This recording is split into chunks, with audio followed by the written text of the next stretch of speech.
July foundation যখন তৈরি হয়েছে তখন আমাদের কি মনে হয়েছে যে তারা যারা আহত হয়েছে বা যারা মারা গেছে তাদের নিয়ে কাজ করবে, সেটা তাদের দায়িত্ব, তারা এসে আমাদের সাথে যোগাযোগ করবে, নট আমি তাদের কাছে গিয়ে এত দৌড়াদৌড়ি কেন করবো? আমি যেখানে আমার একটা পা নেই, আমার চলাফেরা করতে অসুবিধা হচ্ছে, সেখানে হয়তো আমার এটা মানে হয় না যে আমি দৌড়াদৌড়ি করবো তাদের জন্য।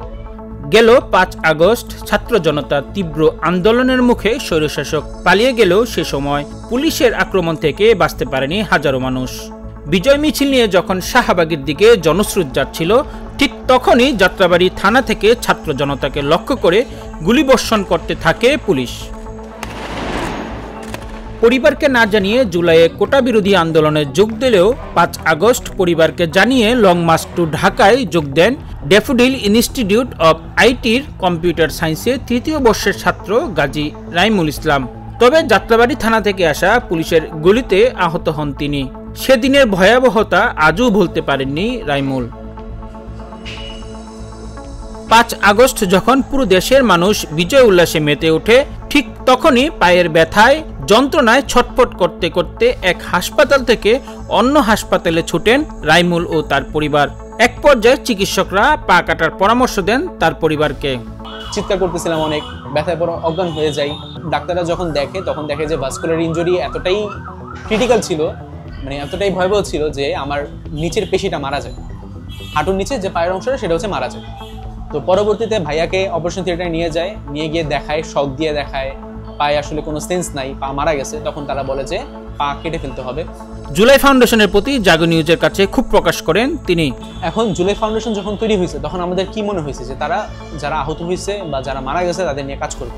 যেটা হয়েছে আমার এক্সপিরিয়েন্সটা বলি, যে আমি হচ্ছে জুলাই ফাউন্ডেশন ফেসবুক পেজে নক দিই, হোয়াটসঅ্যাপ পেজে নক দিই, পরে হচ্ছে রিপ্লাই দিয়ে আমার কাহিনী জানতে চায়। সো আমি বলি কাহিনীটা হচ্ছে এটা, পরে বলে যে প্রুফ হিসেবে একটা ফর্ম দেয়, ওই ফর্মটা পূরণ করতে হবে এবং প্রুফ হিসেবে কিছু কাগজপত্র নিয়ে যেতে হবে, এবং সেই কাগজপত্রে আমি যে হাসপাতালে ছিলাম ওই হাসপাতালে সিল লাগবে। তো আমার কথা হচ্ছে যে এভাবে যদি আমার ভিক্ষা চাইতে হয়, আমি ভিক্ষা চাইবো না। তাদের যদি দায়িত্ব হয় যে তারা আহতদের নিয়ে কাজ করবে, সেটা তাদের দায়িত্ব, তারা এসে আমাদের সাথে যোগাযোগ করবে, নট আমি তাদের কাছে গিয়ে এত দৌড়াদৌড়ি কেন করবো? আমি যেখানে আমার একটা পা নেই, আমার চলাফেরা করতে অসুবিধা হচ্ছে, সেখানে হয়তো আমার এটা মানে হয় না যে আমি দৌড়াদৌড়ি করবো তাদের জন্য, তাদের কাছে কাগজপত্র নিয়ে যাবো। তো এই কারণে আমি আসলে পরবর্তীতে যোগাযোগ করিও নাই এবং তাদের থেকে কোনো সাহায্য পাইও নাই। পুলিশের গুলিতে একটি পা হারালেও এখনো মনোবল হারাননি রাইমুল। স্বপ্ন দেখেন একজন সফটওয়্যার আর্কিটেক্ট হওয়ার। কত এইচএসসি স্টুডেন্ট ছিল যারা মারা গেছে, যাদের আজকে ফার্স্ট এইচএসসি দেওয়ার কথা ছিল, এরকম অনেক মেধাবী স্টুডেন্ট মারা গেছে, এটা সত্যি। আর অনেকে ইনজুরি হয়েছে, যেমন আমি একটা স্টুডেন্ট, আমার ক্যারিয়ার গোল ছিল হচ্ছে সফটওয়্যার আর্কিটেক্ট হওয়ার। এখন ভাগ্য ভালো আমার হচ্ছে সফটওয়্যার রিলেটেড কাজ, যেটা হচ্ছে পায়ের সাথে অতটা কি বলে ফিজিক্যাল অতটা নিড নাই, যার কারণে আমার ক্যারিয়ার গোল যেটা ছিল বা আমি যে স্বপ্ন দেখছি সেটা চেঞ্জ হয়নি।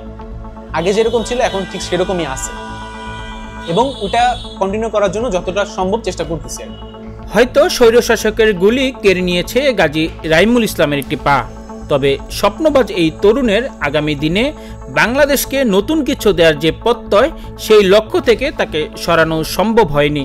পাশাপাশি দেশের ক্লান্তিলগ্নে আবারও বুলেটের সামনে দাঁড়াতে চান রাইমুলের মতো এসব মেধাবী তরুণরা।